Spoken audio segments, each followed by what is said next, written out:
symptoms are a sharp rise in temperature, lethargy, restlessness and diarrhoea. And once the airborne virus, pyroenteritis, has a hold, it can kill a dog within 4 to 6 hours.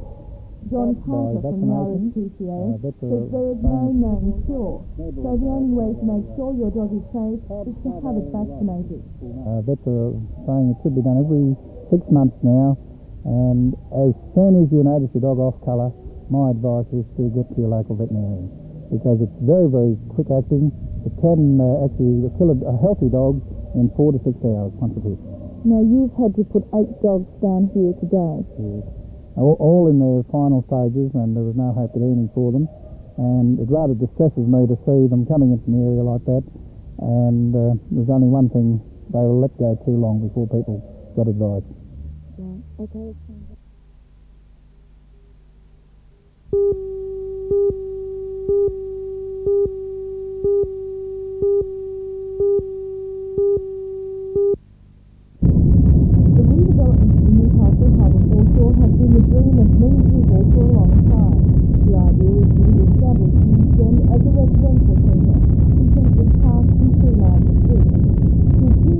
An agreement has been reached with the State Rail Authority, which owns most of the land pursued. The SRA has agreed to move out, and alternative accommodation has been found.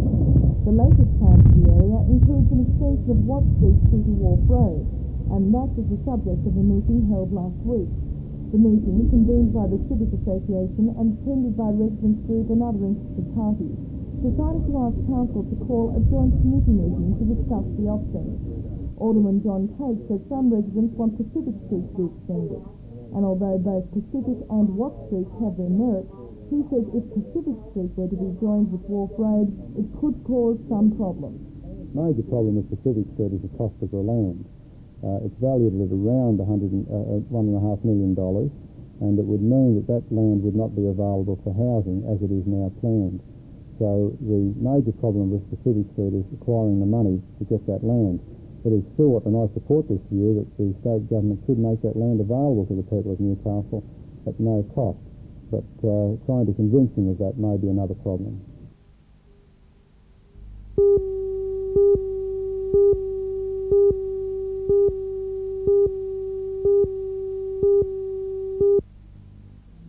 This is the Newcastle branch's 20th year of operation, and each year its members like to try something different in the vast array of needlework. Its annual exhibition in the Royal Blind Society building in Layman Street is evidence of this. This is the second year the embroiderers of eBay have contributed. The Australians continue to be awed by the delicacy of the work, but without a doubt the Japanese would also be impressed with the quality of our local product. From petty points to cross stitch to quilting, it's all on display this week. With plenty of embroiderers on hand, only too pleased to answer any questions about how it's done.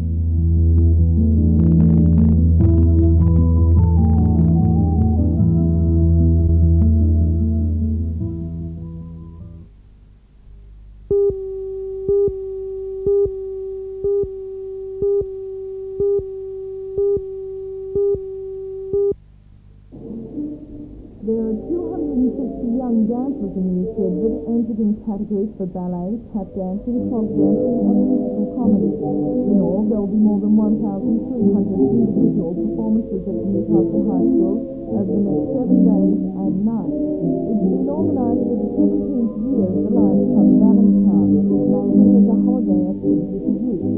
Door takings will go to charity. The daunting challenge of judging all these talents has been accepted by Faye French, a respected teacher and former dancer from Sydney. By next Saturday, she will have picked the winners, who may go on to much bigger things. Big things can also be expected of the winner of the 3rd annual Matara Concerto competition being held at City Hall. The first heat of the competition was held on Saturday, and 40 entrants will be giving public performances.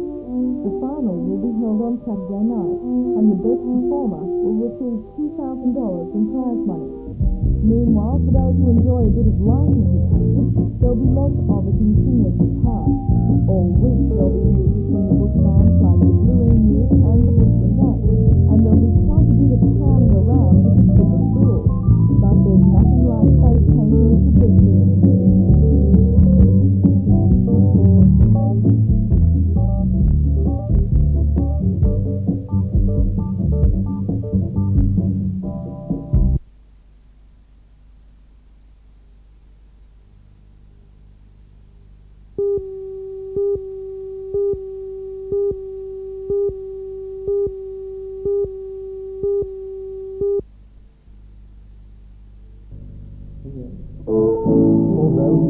just turned 14, Gregory O'Day can already play the violin which his skills most of them dream about.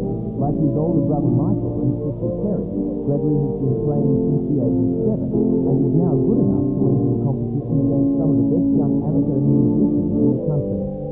20-year-old Michael O'Day is in Australia on a break from his musical studies in Vienna. In a few short years, he has played in a number of professional orchestras and studied in London as well. Michael, how did 3 members of the one family orchestra play violin? I think it all started when I was the youngest, and my grandfather plays the violin and many other instruments, and my mother also plays the violin, and Dad's very interested. He teaches in choirs or taught choirs and things like that. So music was always in the family. What is it about the violin that inspires you? I love the lyrical quality. I mean, when you play an instrument, generally you try that when you play a melody, like singing. And the closest you can get to that, I think, is the violin. Terry O'Day is just 17 and still at school. She aims to also study overseas and perhaps one day get a scholarship. As a part of a talented family in love with the violin, Terry has every chance of success.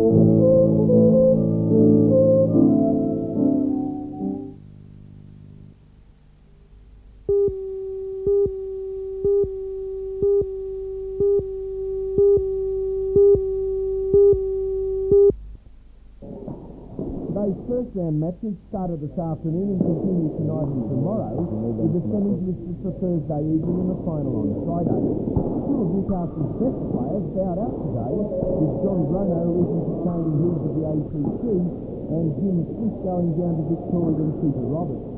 None of the top seeds have yet played, but one of the better players, now from Sydney after years in Newcastle, Cuthbert Berenger, won his match, as did his wife Robin. Shane O'Connor and Nick Price are through to the second round, as is Sydney Tien Ko. Title holder Mike Scandalera is here to defend, as is last year's runner-up Darren McDonald. The top mate, Julie McDonald and Gordon Slady are also finishing to win the title.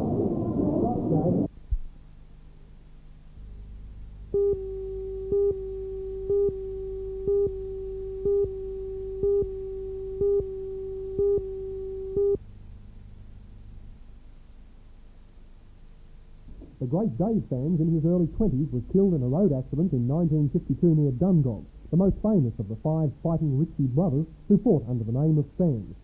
In Newcastle today, representatives of the National Aboriginal Conference and Aboriginal Development Commission announced that in about 3 weeks, the birthplace of the Dunigatti tribe, of which the Ritchies were part, is to be officially handed back to the tribe and developed. It's on 87 hectares, just outside Kent. Rachel Porridge, Alderman Ron Sands, is responsible for the development plans in his capacity as NAC consultant. We propose to do away with the adverse living conditions of people up there. We're building 20-odd houses. 2 are already started. We are then rebuilding the old church site, the old school site for further education for the people up there. We're building a workshop for artefacts. We are proposing to call it the Dave Ritchie Aboriginal Memorial Park, after Dave Ritchie, the boxer, who lived in Stockton. And Clem here, as his brother, will be going up there to teach them boxing and other gymnastics. For Clem Ritchie, it all means taking a famous family name back home. It's the original home, that's where I was born and everything. Did you and Dave often talk about going back to country where you came from? Well, we had that land, it's a big property, and we could always work the land and everything like that. If we would come off the land, we had cattle there and everything before we come down here.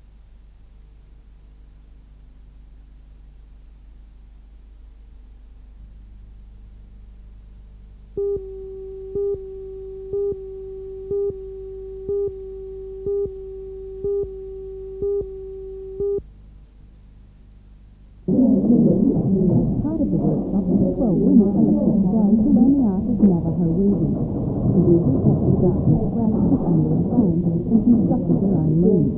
They've incorporated ethnic weaving techniques with their own choice of colour and design to create bright and original cloth. Others offered to learn linen spinning, which involves taking raw flax and spinning it into a continuous thread, which can then be twisted to another thread. After only 6 hours, every one of the 9 women taught the lessons to learn spinning were able to produce linen bags of flax, and only 6, considering the first 3 hours involved preparing the rough fibre. It may seem a little old-worldly and impractical, but the indication is that yarns this summer will be linen and cotton blends. And by spinning your own, you not only cut costs, but have the satisfaction of making it for yourself.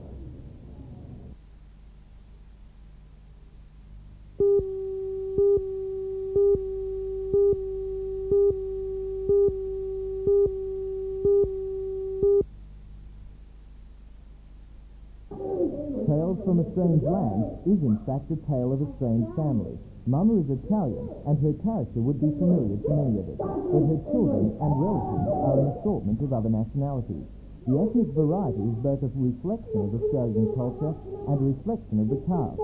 The actors can claim Dutch, Italian, Greek, Sri Lankan, Chinese, Latvian, English, and Canadian backgrounds. The play has received the mostly wholehearted support and guidance of the Ethnic Communities Council of Newcastle and the Hunter. Production costs are being paid for by the Premier's Department, the Australia Council and Newcastle business houses. The show will be a key part of the Carnivale to be held here later this month, and like that festival, its aim is to bring ethnic groups together. The intention is to try to bring together into the one theatre as many different ethnic groups as possible, to prove, I think, that they do have something in common. They all do live here as Australians. Another group mentioned the Newcastle Conservatorium of Music Students Association. In the Junction Demonstration School Hall, more than 30 students are combining their talents to stage musically for the first time. The show, will have its first public showing next Wednesday night, and the students will sacrifice their second term holidays to intensive rehearsal.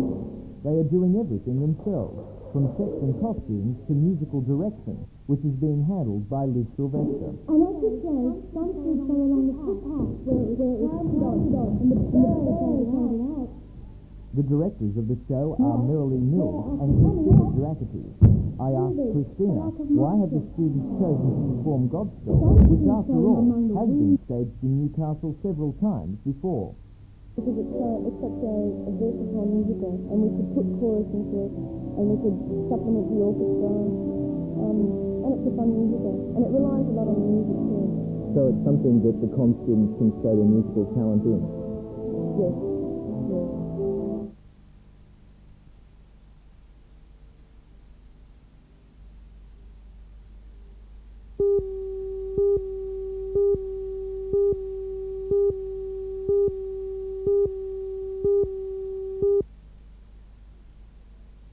Last year's event provided exciting, spectacular and unpredictable sailing. The tricky currents along the coast between Swansea and Newcastle make it difficult to predict winners. For example, last year, it was a small Endeavour 30 Minyaka from the Royal Motor Yacht Club that took the honours from the bigger, more glamorous entries. Not only has this year's 24th event attracted a record fleet, the course, for the first time, takes the yachts deep into Newcastle Harbour, about opposite the Strait dockyard, providing spectators with plenty of close vantage points. This weekend, the 24 nautical mile race will see yachts ranging from just over 7 metres to about 14 metres long, representing Lake Macquarie's 4 yacht clubs. The largest contingent will be from the Lake Macquarie Yacht Club. It was here that today many of Saturday's Matara fleet lay restlessly in dock awaiting Saturday's race, which officially opens the offshore racing season. A number of them thoroughly tried and tested in ocean racing, including the famous Sydney to Hobart. Names like Alibaba, Piccolo, Fiona and Golden Prospect. The always competitive legends, Fanny Adams and Ninja Joe, along with the stylish Six and relative newcomer Grand Slam. These and many more will come to life in a spectacular blaze of colour when the gun goes off at Swansea Head at 9 o'clock on Saturday morning.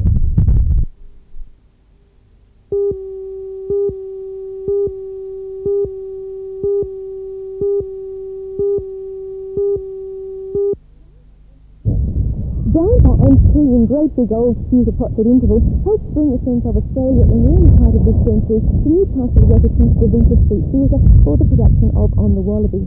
For many older people in the audience, the show brought back memories of the Depression in the 1920s and 30s, and for the younger people in the audience, well, I'm sure there were memories of the more recent recession. On the Wallaby is a play by ex-Maitland writer and director Nick Enright, and it seems a pretty popular play at the moment because Maitland Repertories produced this itself only in July of this year. And Nick Enright is his stars rising high in Newcastle Theatre at the moment. He also directed and adapted the double Shakespeare bill brought to Newcastle recently by the National Institute of Dramatic Art.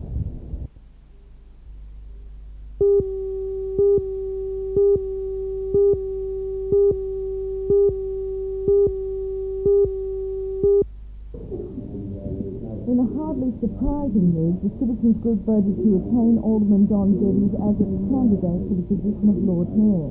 Alderman Geddes has taken over the role of acting Lord Mayor since Alderman Cummings' illness earlier this year, and according to the chairman of the Citizens Group, Mr. Reg Mason, he has proven his abilities during that time.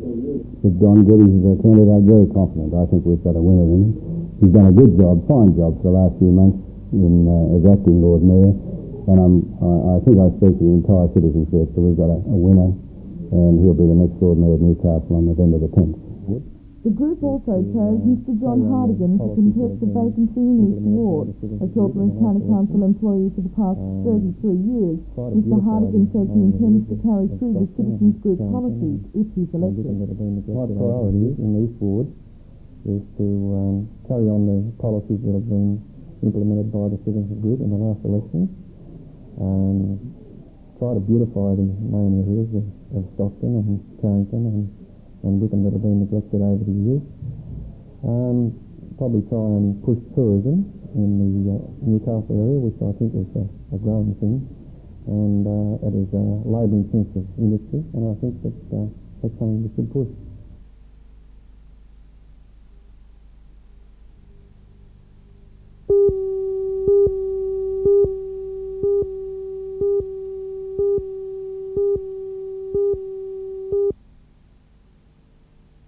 We've got a number of unions who are now members. We've received substantial donations from trade unions, and we've also received a lot of support from the community in general.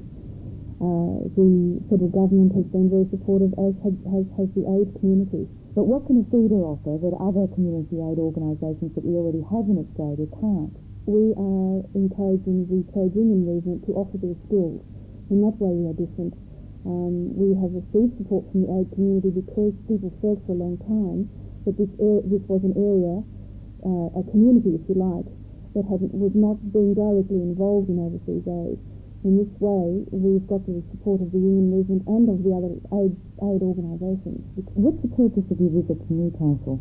We're here this evening to discuss a feeder and our overseas projects with the members of the Trades and Labour Council who are meeting this evening.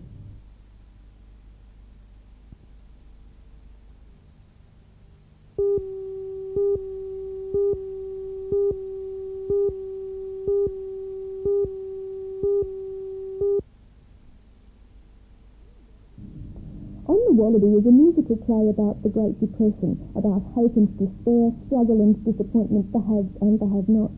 It therefore should be a play of great emotion, reflecting the terrible turmoil of the time.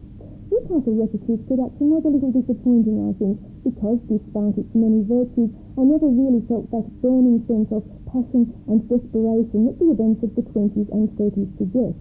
I think a major problem is that Newcastle Rep Theatre is just too small for a kaleidoscopic play of this kind, requiring many actors. For me, the crowd scenes lacked excitement and conviction. Well, Nick Enright has written an untidy but exciting and freewheeling play that has a bit of everything. It's got music hall, documentary and human drama, but for me the music hall aspect works the best. Jeff Nelson and Graham Smead were quite exciting as the comedian and his straight man who comment ironically upon the action, and Jeff Nelson was responsible for the play's most powerful moment at the close of Act 1 where he's forced to face reality. It was great stuff. Michael Blackstone also impressed in a number of small character roles. Well, overall this production was smooth, it was competent, it was colourful and occasionally moving, but my goodness how I longed for a bit more good old-fashioned guts.